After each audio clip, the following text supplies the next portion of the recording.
Shalom, party people, and welcome to the 12th C. Human factors, lack of teamwork. So every team is going to have a couple of things. You're going to definitely need a leader, you're going to need followers, and you're going to need communication. If you don't have those three things, your team's going to fall apart. Leaders, simple background info, but Jocko Willink book, Extreme Ownership. Read it, buy it, dog ear it, highlight in it. Everything is your fault. And because it's your fault now, you can do something about it. There's the synopsis for you. But in all honesty, a good leader needs to take ownership for the failures, needs to push success onto their teammates, needs to empower their people to get stuff done, needs to keep things simple, keep things moving. It really, really changes the game for quality of leadership. You have got to have someone who takes charge. If they do not take charge, and I'm not talking micromanage everybody, I'm not talking anything weird, I'm not talking domineering your people, but you got to have someone who ultimately is taking responsibility for the project getting done. It is what it is. You have to have followers. If you don't have people who are willing to get behind that leader and take direction, then it is not going to work. You can't have a whole bunch of chefs and no cooks. It doesn't work that way. You know, too many chiefs, not enough Indians. However you want to put it. People have got to be willing to take direction from the person that is in charge. And that doesn't mean that that person that's in charge bosses everybody around and those people who are following just sit there and take it. Those people who follow need to know how to submit ideas. They need to know how to speak up when they see something that's wrong. If they don't feel confident in challenging the leader, then, you know, that's just as much on the followers as it is on the leader, but, you know, it does fall on the leader. Communication. You have got to have lines of communication all the way through, even redundant communication, all the way through between each other as followers and between the followers and the leader and between the leader and the followers and the leader and their team that they have to report all this stuff to. A couple other things is you have got to have trust and accountability. I don't think anybody is a fan of micromanaging, but in all honesty, in modern stuff and even in things that you can claim micromanaging, you just don't have people who have the bandwidth for that. And I don't think anyone wants to be under someone else's thumb like that. But ultimately, whoever's in charge can't be doing everything. And so they have got to trust their people. And some things it's going to be way more trust than others, and other things it's going to be, you know, hey, you report back to me with everything. And that sometimes that's just the structure that you're in. You know, I used to work in state government, and, you know, there was some freedom in some areas, but then there were other areas where it's like, hey, this is what I'm doing, and it just is what it is. You've got to have accountability. You have got to be able to report back and say, this is what I'm doing, this is how I'm doing it, these are the results that I'm getting, what do I need to change, what am I doing right, you know, all the way around.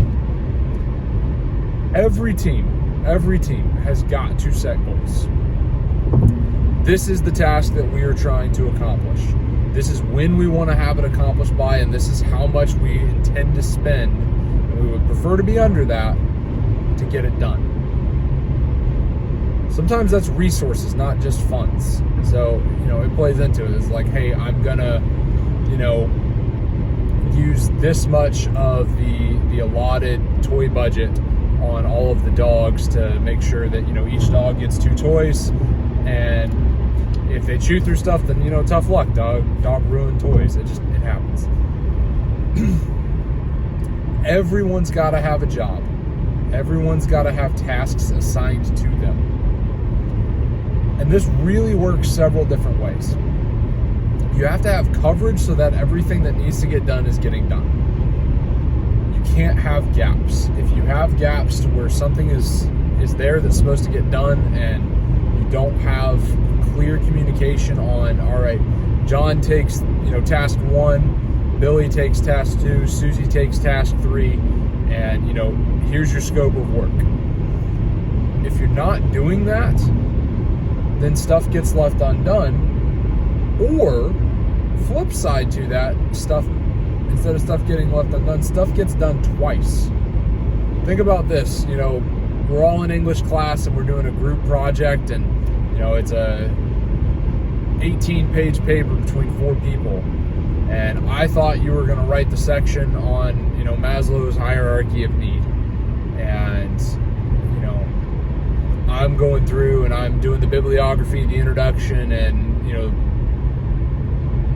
the grammar editing. I shouldn't be doing the grammar editing, but that's a different story. If I assumed you were going to write the section on Maslow's hierarchy of need all the which way through, and you were going to include a chart in what was there, and why everyone thought this is what had to happen, but you were like, oh hey, you're doing the works cited, and there's a break in communication on where'd you get this information from, or I pull it from one source, you pull it from another, and now we've technically double work stuff, but none of our things line up. That kind of stuff happens when you have undefined roles and making sure that everybody else knows what everyone else is supposed to be doing. Maybe not the most intricate of possible details, but bullet points, man. This is what everybody's doing. This is what's got to get done.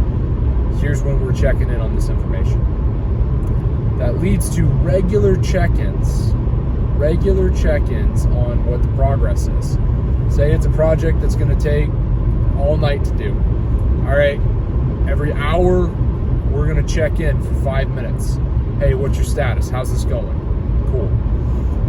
Say it's a project that takes 4 weeks to get done. Okay, at the end of every day, we're going to meet for 5 minutes. Hey, how's this going? Where are you at? What do you need help on? What'd you get done? What's left to do? What'd you prioritize? Prioritize and execute. All right, it's a job that it's going to take all year to do. All right, we're going to check in every 2 weeks. What do you need? How's this getting done? XYZ, whatever. You need to have milestones. All right, our goal is to have this project done in a month. Okay? I want at week 1, we're going to be 50% rough draft done. Because we need to polish this thing. Week 2, we're going to be 100% rough draft done, and we're going to be going through and finding the biggest mistakes possible. So that way we can start already cleaning those up. Week 3, I want this thing polished. Week 4 is when we're going to put a bow on it. We're going to make sure it's more than 100%. It's what it is. Everybody needs to know their left and right limits. You'll hear from time to time, stay in your lane. That's true to an extent. Everyone needs to know what they're able to do, what they're not able to do, how much time they have, how much money they have. Everyone needs to know what other people are supposed to be doing, so that way they're not double working, but they're also not leaving things left undone. They need to know, hey, we're all doing this in Times New Roman size 12, so that way someone's not writing it in Wingding size 14. That kind of information is pertinent. It's really pertinent. We need to know what tools we're using. We need to know what people are at our disposal to help us, what people are off limits. You can't go ask these other people because they got their own stuff going on. We need to have countermeasures set in place so that way when stuff goes wrong, this is what we're going to do. And it's not like, everything's always going to go 100% to the plan, because it won't. But you have got to have things lined up so that way, all right, when stuff goes sideways, we have a plan on what we're going to do. So that way, hey, we're going to meet up, we're going to discuss what went right, what went wrong, and how to pivot from here. We know that, all right, when the printer fails, this is our backup printer. We know that, hey, if this tool breaks, this is where we can go get a replacement, and this is how much budget we have to get it done. We know that when someone shows up sick and doesn't get their stuff done, this is how, hey, you got second on this. If this person can't finish for whatever reason, you're picking up their slack. If you can't finish for whatever reason, it is your duty to notify this person. Say, hey, this is what I have done. It is your duty to save your stuff in redundant places, so that way we all know where it is, and we can all go back and get it in case there is, a failure in whatever. We're not redoing stuff from scratch. Regularly, we need to have Q&A sessions. You have a brief on, hey, this is what we're going to do, this is what needs to get done, this is what went wrong, what went right, here's our countermeasures, all that. You need to have a brief with your team. In the factory worlds, in the oil field side of things, any kind of job that OSHA's going to regulate, you have a safety meeting before every shift. It's a chance where people can just talk about, hey, these are the things that we're going to look out for. Slips, trips, falls. We're going to mark all of our spills. We're going to make sure that everybody's wearing their PPE, all that kind of stuff. You also need to have a debrief at the end. Hey, this is what got done. This is what's left undone. This is how we're going to divvy out that work. Boom. Here's your scope. Go. Having Q&As with your team to where someone doesn't feel dumb to ask a question that probably is dumb.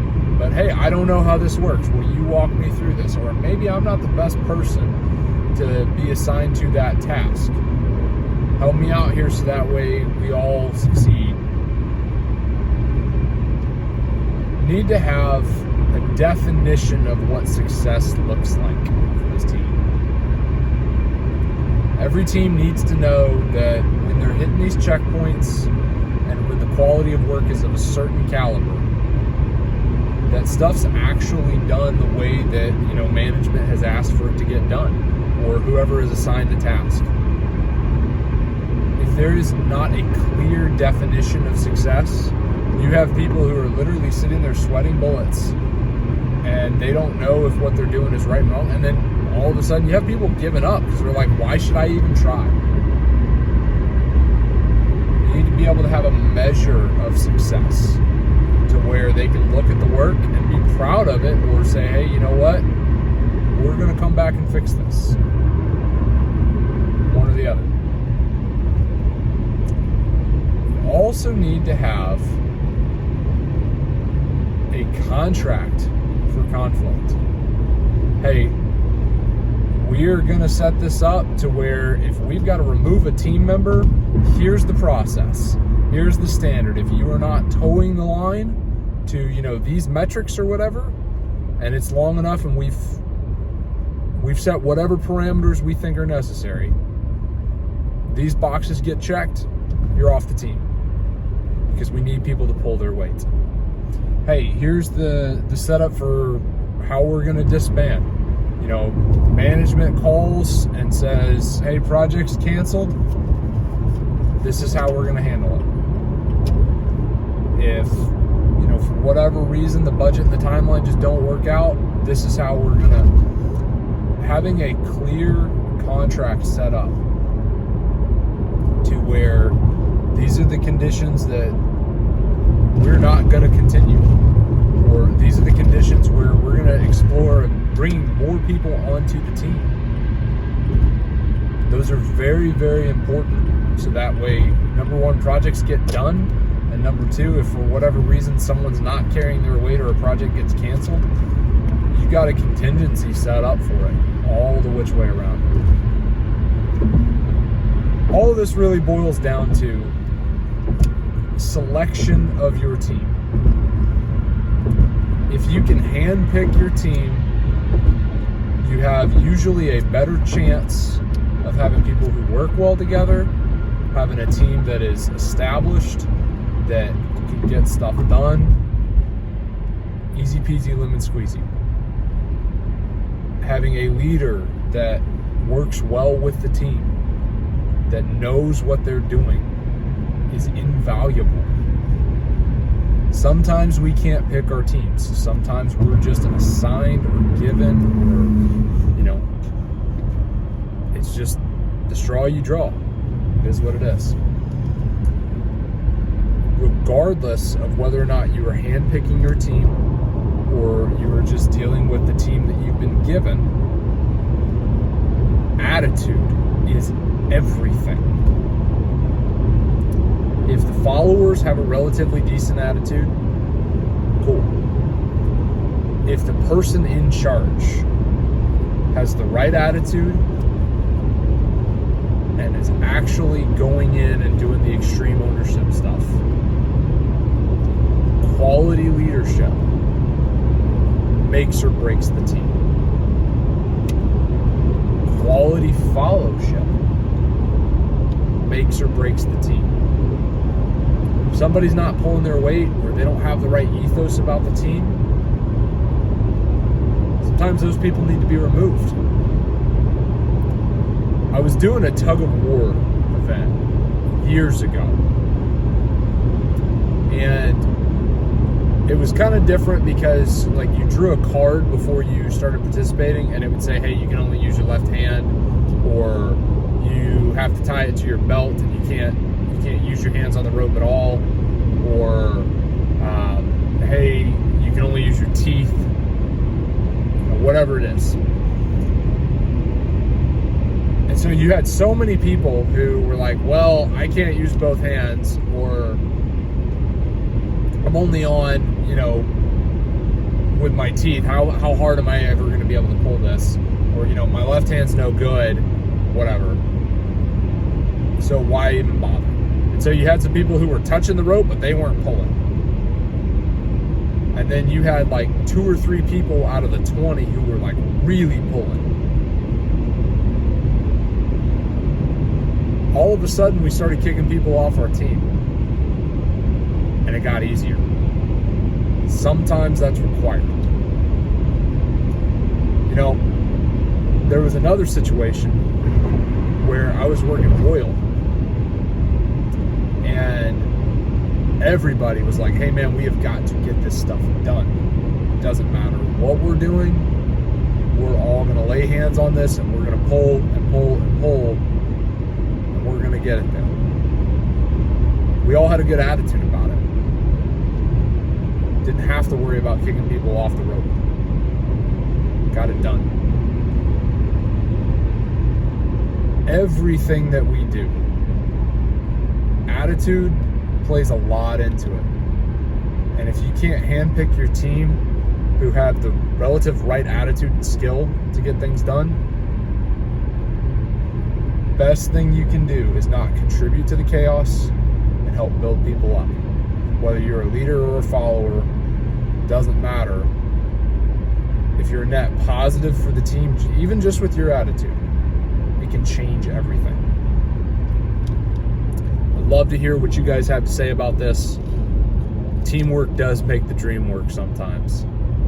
It is what it is. Shoot some comments down here. I want to hear good experiences, bad experience of teamwork. Maybe I missed something. Throw it down in the comments. Go do hard things.